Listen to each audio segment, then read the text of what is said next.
So welcome to Bill Aronson, William Aronson, and you may know Bill if you are a regular listener to this podcast because Bill is the music of SolFul Connections. So he wrote, sings, produced the music for this podcast. So first of all, thank you so much for that. My pleasure. I was glad to come on board even though I couldn't get to the actual podcast for a while, but I felt like I was always a part of it, so thank you. You were a part of it before it ever even began, the SolFul Connections, when you named it, because we discussed it during the shutdown, the lockdown, the pandemic, and it was really strange because like watching you grow, I was going to state that when you were, I knew you were coming, obviously, and I was just going to state that, how far you've come in all your podcasts. I watched them and they just progressively, you learn something every time. But the main thing was you followed through. I did. You didn't just talk about it. No. You created it and it went. So Thank you. Well, I'm really excited to have you on, Bill, because one of the things that I've always wanted to talk to you about, and I have talked to you about this behind the scenes. Yes.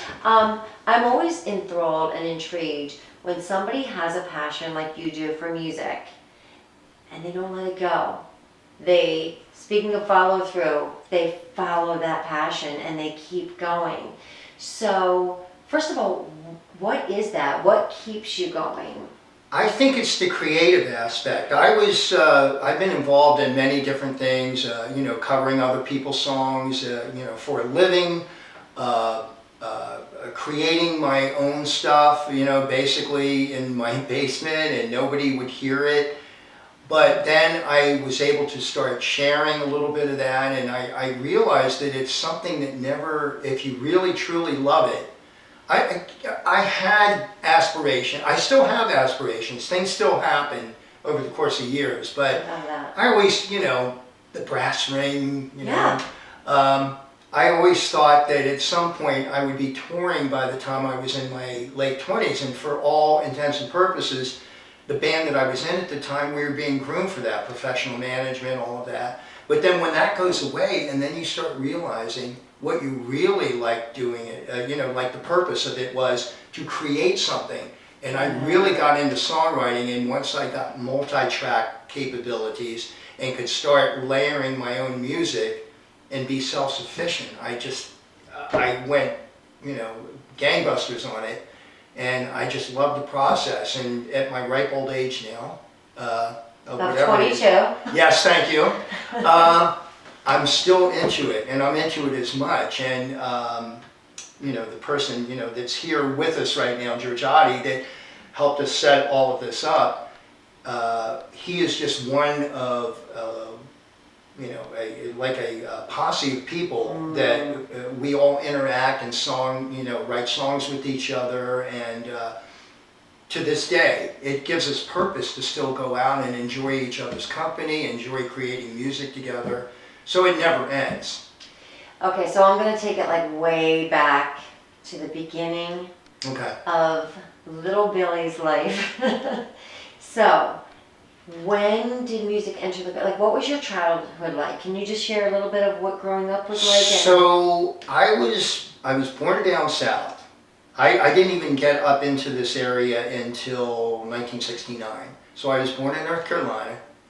I'm a Tar Heel. Oh. But I was exposed to a lot of different kinds of music then at an early age, and I heard a lot of course, country western at the time. There was no crossover. It was like country. Right, that's but then the Beatles, and then started hearing soul. It was like just a conglomeration of all kinds of stuff. I was fascinated with it, but I never expected to be a musician or get into that field. I really wanted to be. I love to draw. I love comic books. Had a huge comic book collection, and that's what I wanted to do. My dream was to illustrate, later on, I was like, if I could work for Mad magazine, that would be awesome, and live in New York, and so So were you at all, like, were you in the choir or the band, or did your mom and dad get you music lessons? No, you know, surprisingly, I will tell you the one thing that inspired me when I was down south. They had this Magnavox system, these huge like consoles. One had the record player in it, the other one would hold the albums. Yeah. And I have it down in my home demo studio now. It's like a part of me, but I probably chewed on it when I was a kid, Right, you know? right. But we listen to so much music, and my sister is 7, 8 years older than me, and she really turned me on to a lot of cool music too. And it's kind of funny, one of the stories I like to tell when we're down there is that my sister reminds me that when she would babysit us, so to speak, my brother would always tell on my sister for playing records on that player. I guess that was, you know, that was saying to, Right. you know, like to my parents, but Yes. but she would lock him in a room, in the bedroom, so we would jam out the songs. But I really didn't get an inclination to start playing until I came up north and moved into New Jersey, into Willingboro. And I think I was 10 years old, and one of my friends, Mark Moon, alias Mark McOwen, alias Mark Brandemarty, but he called himself Mark Moon because his dad, Joe Moon, was a professional drummer, and Mark is an awesome drummer. I met him, and I kind of learned a little bit about music through him, and I actually bought my first hodgepodge drum set off of him, of which I still have a couple of pictures in my garage. But my mother said, may she rest in peace, she said, if you earn half the money for that kit, and she didn't have a lot of money, she goes, I will give you the other half. So I went to Pathmark Supermarket in Edgewater Park, New Jersey, and did what was called hustling carts for 3 days. So you would, you couldn't do that now, but you would follow a person to their car, and when they opened the trunk, you would start helping them in with the bags. Yes. Now, aside from the occasional tire iron that was swung at my head, I made that work, and in 3 days I made the money, and my mom held true and said, I'll pay the other half. So I bought my first drum set, and the rest is history. I just started going from that point on. So you play the drums. Yeah, that was my main instrument. And what about today? Do you play any other instruments? I play all other instruments so I can multi-track, but I Okay. learned how to open tune guitars because I don't know theory, I don't know chords, but I know how to keep a guitar in tune to E tuning, or in my case D tuning, but I can play the guitar so every fret on a guitar, you know, those separated frets, is a chord. Oh, okay. So that's how I learned, because I got tired of trying to write music and always waiting for musicians to come over and say, hey, we're going to do X, Y, and Z. And then they wouldn't show up, you know, like 2 hours before. Well, you know, I dropped an egg on the floor and I got to clean it up, so I'm probably not going to make it today, you know. So a friend of mine, Rick Moran, taught me how to open tune a guitar, and ever since then, the rest, you know, like I just took off after that. So you met this friend, and then was he performing? Is that how you said, yeah, I want to do that too? And then... Oh, Mark, Yeah. the drummer, Yeah. he was starting to perform. Okay. We were doing stuff in high school. He also wanted to sing, so he would go out in front, and when I learned how to play a little bit, I could back him up, which was great. But he used to, at a young age, he was able to do gigs with, you know, like pretty cool bands, you know, cover bands and stuff, because he was that good. Wow, okay. Yeah, he was really, and he still is. He just, you know, doesn't play as much anymore, but. So can you remember the first time that you actually ever played in front of an audience?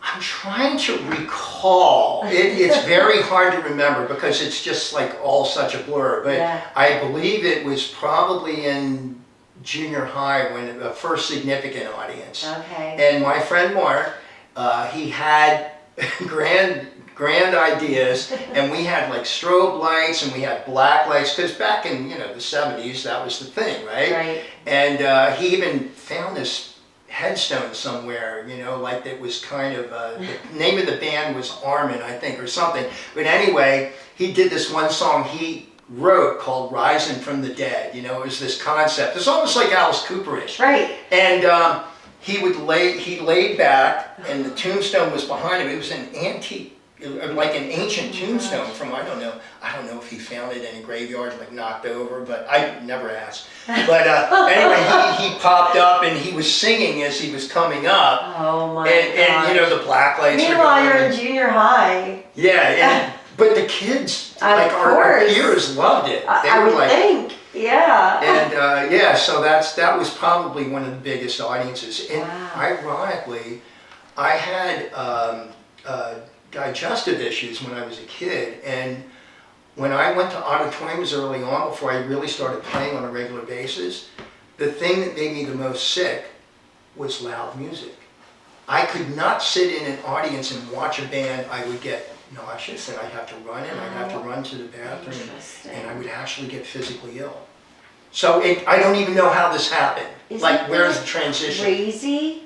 Yeah. And yet you could perform, and you didn't, Right. I would think. Otherwise you'd be like, 1 second, Right. folks. The performance was different, because Yeah. maybe it was a control issue, but you know, I remember being, you know, under these huge, like, you know, ancient X-ray machines. They looked like, you know, spaceships, you know, and they would point down on you. You would drink barium, and you know, so it was pretty intense. That is intense. But how I went from that to yeah, still now I perform, but still to this day I have certain habits, like when my wife gets you know, secures concert tickets, I tell her, get the end seats, you know, just because I still have that, you know, it's in my head, it's, you know, so.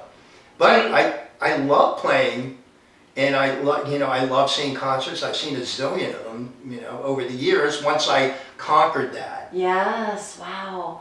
So when you said you were being groomed, you know, for what was that experience? What was happening? Oh, we have to shoot up to the 80s. So I was in a band called So Sydney. It was a new wave original band, and we were in the basement rehearsing for almost a year before we went out, because these guys had the right idea, you know. They were, 3 of them were, 2 were Temple students and 1 was a LaSalle student, so locally. And they all had good, like, business heads and acumen. As a matter of fact, one of them is an attorney now. Oh, But they also knew how to handle the music business. And our drummer from that band, actually, Mike Gendler, he's a full partner in EBE, Eddie Bruce Entertainment. And they handle, like, corporate bands and wedding bands and, you know, like, real deal stuff. But we were being groomed. We signed on with Golden Guru Entertainment. Larry Goldfarb was the president, and the bands that we were in the same stable with were people like Jeffrey Gaines, Flamin' Harry, right. Heaven's Edge, I know I'm going to miss some, Schoolie D, who was considered like one of the original, you know, the godfather of gangster rap, I guess. But we were in some pretty heavy company. And we were doing like high profile gigs and stuff like that. We did like a private party with David Gilmour. Okay. You know, when Pink Floyd came back on tour for the first time with Momentary Lapse of Reason, they needed a place to play between their 2 nights, because they were celebrating being on the road with all their auxiliary players. So our management had those kind of connections. He called us up, and his friend owned, I think it was the Arch Street Empire, or whatever it was, or I can't remember the name of the club offhand. Right. But I know that he said, bring your backline stuff, which is all our gear, and get a PA and get down here. You're going to be doing stuff with Pink Floyd. And, you know, at first we were like, yeah, sure. Right. You know, what kind of, you know, is it April 1st? Right. So we went down there and we started playing. And about song 3, I noticed one of the band members, the other band members coming in. I don't know if it was like, you know, Nick Mason or Rick Wright or somebody, but coming in. And then David Gilmour, I saw him walk in. I'm like, this is really happening. So after 5 songs, they said, okay, he's ready to play now. And we, you know, very, you know, like, it was like, how soon can you come up? Right. So the rest of the night, it was him and all of his auxiliary guys playing cover songs. I think David Gilmour did a cover of Reelin' in the Years by Steely Dan. Yeah. And I was just mesmerized. I had pictures of that. So, at that point, Mm-hmm. were you like, okay, I am like poised to be... We thought so. We did a big gig with, we won the Eagle Radio Waves 106 contest, of which your best friend, Lorraine Kilchewski, her now husband, Michael, was in one of the bands that we competed against, the top six. You know, yes. And yeah, which is a weird connection. Yeah, that is a weird connection, yeah. But we won the Radio Waves contest, and all of a sudden the doors were open to like Eagle 106 when they were a big, you know, like pop rock station. Yeah. And we would always go on air, go down to Ballackinwood and go on air. And we flew to Toronto as a result of winning it and recorded a song at Sounds Interchange in Canada, in Toronto, where Rod Stewart, I think, had recorded Blondes Have More Fun and all that. So it was a legitimate studio. Yeah. Came back and we would get radio, you know, some radio airplay, mostly on that station. MMR and some of the other stations would give us more like original band night, you know, like slots and stuff. But, and did a high profile gig at Valley Forge Convention Center, which is now something else. Got it, right. It's a casino now. Okay. But we played the Eagle 106 Radio Waves contest winner slot, opening for a band at that time, a huge pop band called the Jets. Oh, they were like Samoan, Cross My Broken Heart, that kind of stuff. I remember the Jets, yeah. So we did that concert, and it was a Caramello sponsored concert. You had to, you know, each kid, if they wanted to get a ticket, had to, you know, turn in like X amount of Caramello bar wrappers. But that was probably one of the largest audiences we played with, and there, you know, there's some footage from that gig, and it was like, we were like, wow, we're at, yeah. And, you know. So then, when did you hit a point where you're like, this isn't happening? Or... It seems surreal, sure. Yeah. It was all, you know, like accolades that you get, and we had... And you're like, my dream is coming true, right? Well, it seemed even more possible only because the guitar player in our band, Johnny Getz, his brother Jimmy Getz played for a band called Brooklyn, and Brooklyn was already signed to A&M Records. Okay. With Cornerstone Management. That were the people that owned the cabarets at the time, Chestnut, 23 East Cabaret. So it seemed like it was possible because, well, his brother did it. Why couldn't we? Right, and you're on your way. Did it ever get to a point where you're thinking, oh wait, this is not happening, or this is turning a corner, or something, or it's kind of slowing down? We could kind of tell momentum was slowing down, and I think we were kind of, when our trajectory was going up, we didn't know that there was something happening in Seattle that was going up too, and that was grunge. That's so true. New Wave was, you know, we were kind of crossing over. So by the time we got, you know, to 89, 90, all of a sudden Nirvana. When I heard Smells Like Teen Spirit on the radio for the first time, I'm like, we're done. Really? That's what I just was kind of like, I had that epiphany already. I'm like, first of all, I love this song. Secondly, we're done. Okay, so I have a question, because you are one of the most cheerful people that I know. You just bring the sunlight. Aww. You do. Did you retain that? Did you go like, oh my gosh, this is my dream and it doesn't seem to be happening? No, there were dark times. I had bad habits. It's typical of the old VH1, you know, like, you know, behind the music. Yeah, because there was a lot of behind the music, and I had habits, and it wasn't always cheerful. And I had a previous relationship that, you know, I brought too much baggage to, you know. So there were all kinds of. I mean, I'm very grateful now, you know. Yeah. You know, I'm blessed with, you know, a family. You know, my daughter, I love her. You know, like, but I'm here, and I'm in it. House, like everything was very transient prior to that. Yeah. And I had some dark days, but I always found the best way to kind of make those things go away was to keep the drive going and try to stay focused on being grateful for what you do have. Wow. What's under your feet. Is that what got you through, do you think? Yes, Yeah. all the time. Yeah. And plus my friend Billy Barnett bringing me into the fold of, Christianity and just because I grew up in a split household. My father is Jewish, my mother was Episcopalian. So I always came up with like these dual ideas, but I always felt like, there was I was closer to the Christian principle than I was to, and they're very close, Right, Judeo-Christian, right, they're, Sure. it's just, It's just Jesus that's where was you- either a prophet or he was the Son of God, so Right. that's where I came. But I think that also, I guess the impetus of that was, I wasn't trying to be preachy, but that's where my faith started coming in, and I was like, once I got baptized, I felt like everything just lifted from me, and then I was like, I started over, and those kind of things kind of propelled me. Now that was a couple of years before the So Sydney venture, but it was there with me. And when those dark days come down, those are the kind of things you need to do. And then we got another chance to do it. We actually, in the early to mid 90s, I was in a band called 25 Miles, and we actually signed to an independent record label using like two, high-powered attorneys in Philly to negotiate the thing.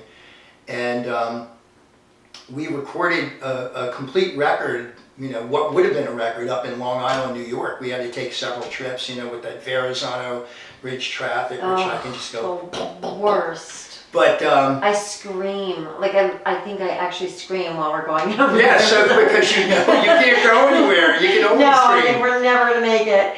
But we did that, and we got signed, and then got dropped just as quickly. So that was kind of a wake-up call. I remember 3 of the 4 of us taking the train up to Manhattan and going in for this meeting at our because our independent label merged with another independent label in the city, because the Raven Records was based in Long Island, the one we signed with, and then they merged with another company in New York City. So we went to the office, waited, and we waited, and we waited, and then they came out and said, well, they can't really see you today. So we already knew the writing was on the wall. Yeah. And then, oh my God. so we went back. That was the quietest train ride I think I've ever taken. Oh my gosh, I bet. It was heartbreaking. Yeah. And then you just. Yeah, well, luckily the president of our record label let us out of our contract, because he could have held us in limbo and just held us ride it out. But he let us go. But it's still, I didn't want to let it go. It was very sad, So, but those are the kind of things, and then you get successful stuff, like. Those are the things that shape you, though. They really do. And those are the things that, because there must be something within you that's just a resilience, You have to. It's like, like when you eschew like your bad habits, you need to have that willpower. But I think you need willpower for everything. And, the state of the world, we've talked about it before many times, Amanda. Yeah. You did the same thing, though. Like, we're kindred spirits that way, where you have to slough off because it's going to be there. There's a lot of adversity in this world, but you've got to carry that light, because otherwise you're just gonna, surrender to the darkness, and you can't do that. No. And the thing that really is always seeming like it is a constant for you is music. You're going, okay, if I'm not going in this door, I'm going in this door. If I'm not doing this, I'm going to do this. That seems to be You hit the nail on the head. It is so true. But it's all enjoyable. I want it to be something that I enjoy at any given time. Yeah. I have occasionally been part of something that, like for a 3-year period, that was a cover gig. I was getting paid for it, but it was just a series of, every time I tried to be happy, the rug was like pulled out from under me, and it just became like 3 years of like, I guess I have to finally put the death knell on this thing. Right. So it does. But I think for the most part, you're right. A door, right? Yeah, and you always are performing.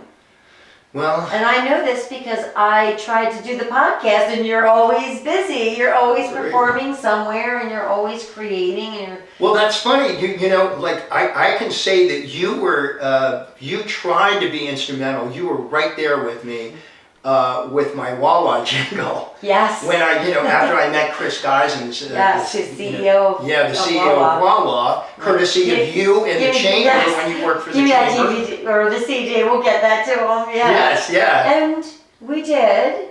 And did. he expressed interest in this Wawa jingle. You're a great songwriter. Well, thank you.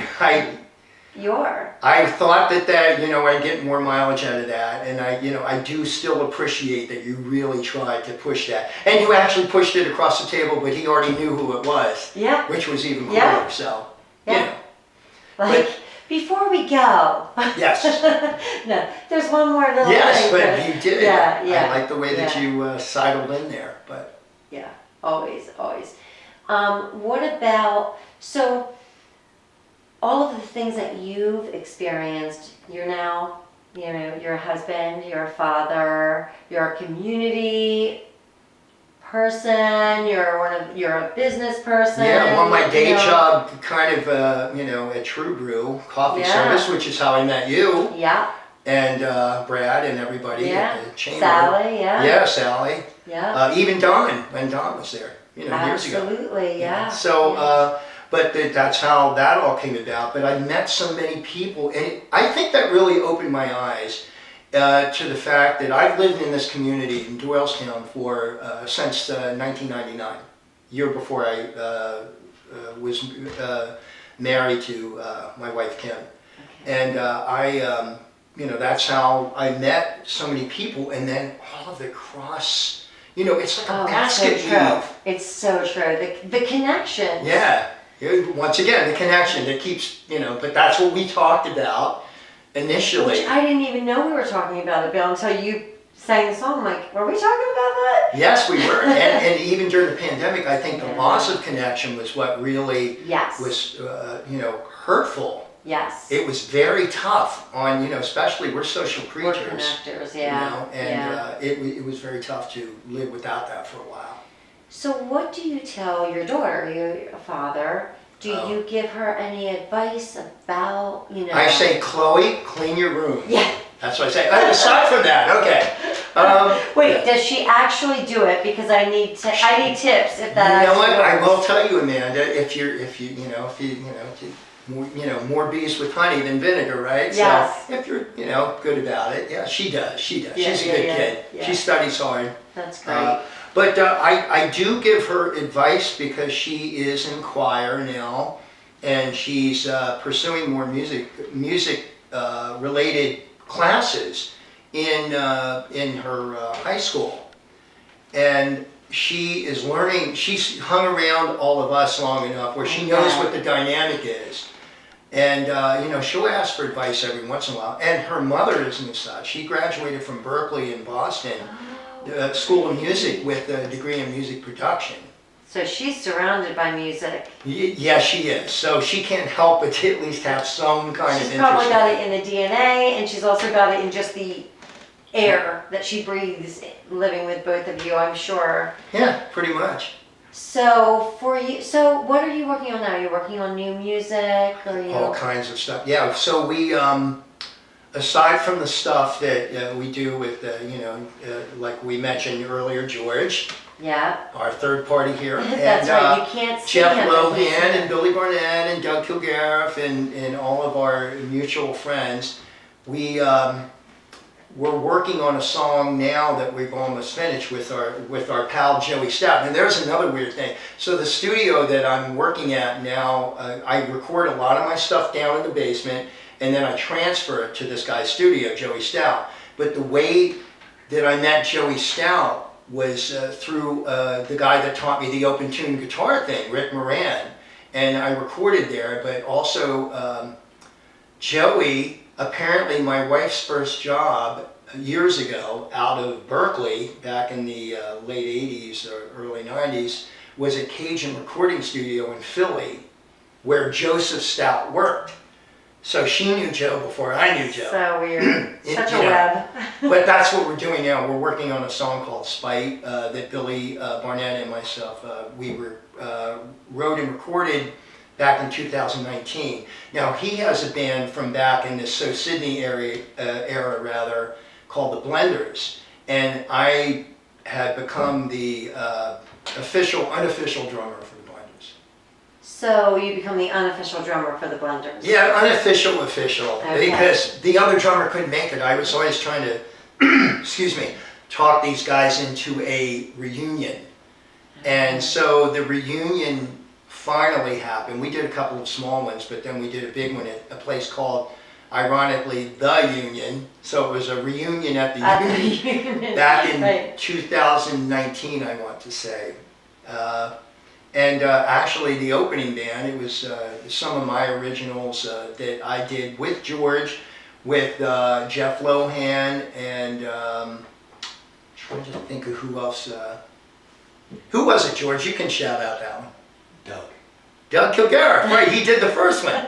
But he was from Sydney, so all of these, once again, the interweave. Yes. But the song that we wrote, Spike, Billy and I, was based on the observation of all the people that showed up at the show. I had people from high school, from my graduating class, that came to see me that I hadn't seen in like, I don't know, 20 or 30 years. Oh my gosh, that's so It cool. was just, it was bizarre. But I wrote, this song basically is a song that relates to how we've all grown up into responsible adults, you know, and we were so the other way before. So we have that, but I'm also finally, hopefully it'll come to fruition, I'm working on my Bill's Department Store project. That's something that I started for songwriting back in the 90s. So I could, you know, like instead of saying, oh, these songs are all by William Aronson, I wanted to have a band vibe. So Bill's Department Store was started for that, and I've used it ever since, and it's varying degrees. We've done live Bill's Department Store gigs with, you know, people like coming in and out of the fold. Yeah. But I'm trying to do a proper record, which I start recording down in my home studio here, and then I send it over to my friend Joey Stouts in his studio where he transfers it into his Pro Tools software, which is like an industry standard, and separates all, you know, gets all the separated tracks and then turns it in and gives nice shine on it, and, you know, like helps me if there's anything, you know, aberrant in there. Yeah. You know, any errant notes, which See, there are a few. Oh, maybe. I do have the feeling though that you're just getting started. Like I have that feeling. I hope so. Really Well, today we are doing this, unfortunately, on the day of Burt Bacharach's passing, but Oh. 94,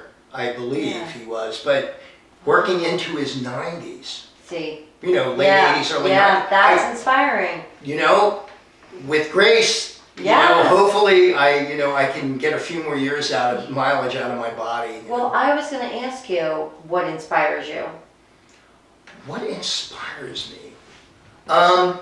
I think life and people inspire me, and seeing their reaction when you can provide joy, because music over the years, I mean, I have a fairly decent collection. I'm not in the category of some of our other record collector friends, but I certainly have enough, you know, that I've come up with, and I love all different genres, as we've talked about, you and your husband, Victor. Yeah. So I think it inspires me because I know how much joy these bands provide me.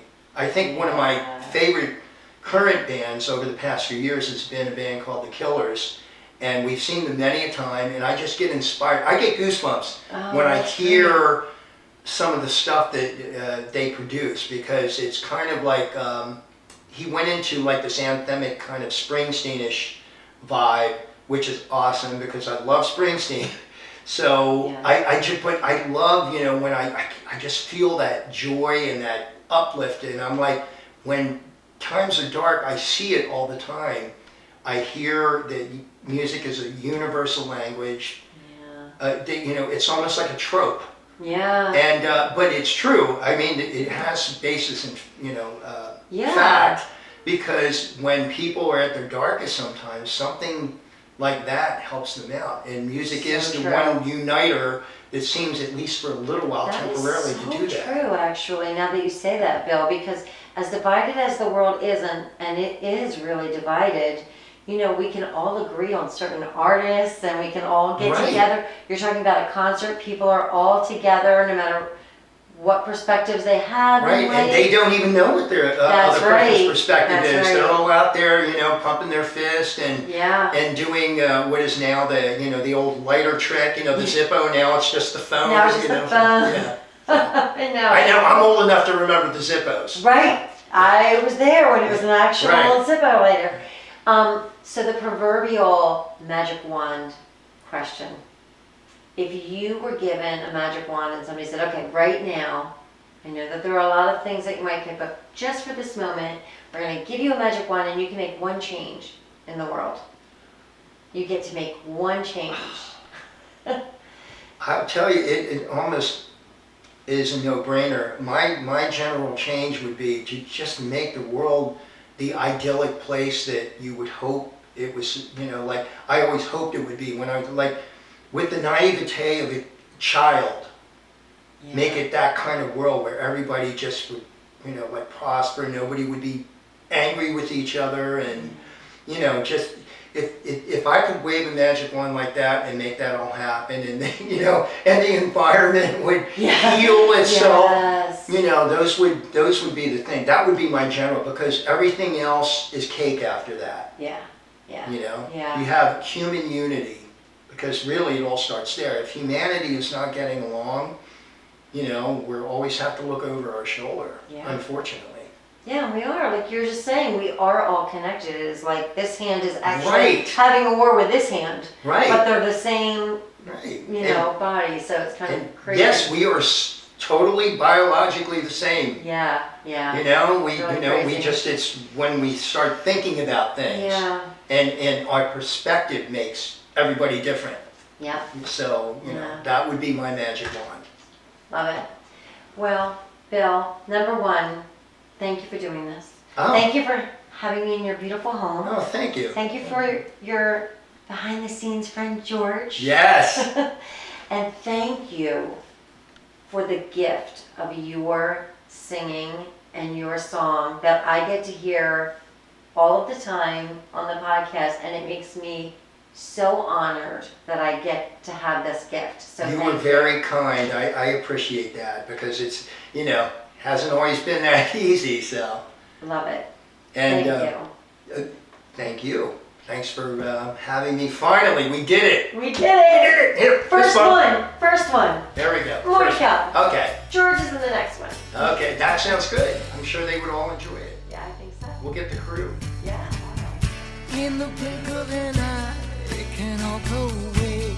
Always safe for another day. In the heat of the heart, we are right at the start. Oh. At the wave of a hand, I knew you were gone.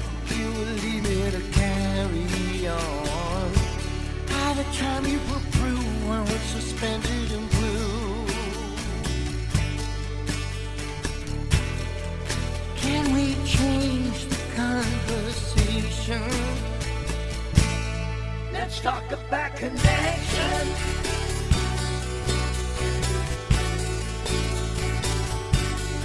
Let's talk about connection.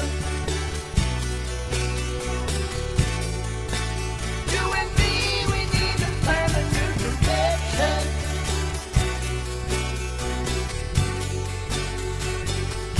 Let's talk about it.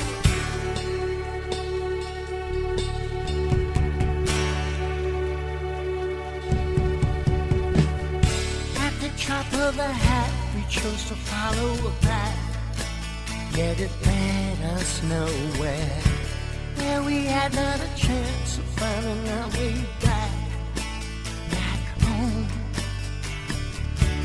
At the end of the day, we still have to stay, installing our secrets away. So much in common that sets us apart and keeps us apart. Time to change the conversation.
let's talk about connections.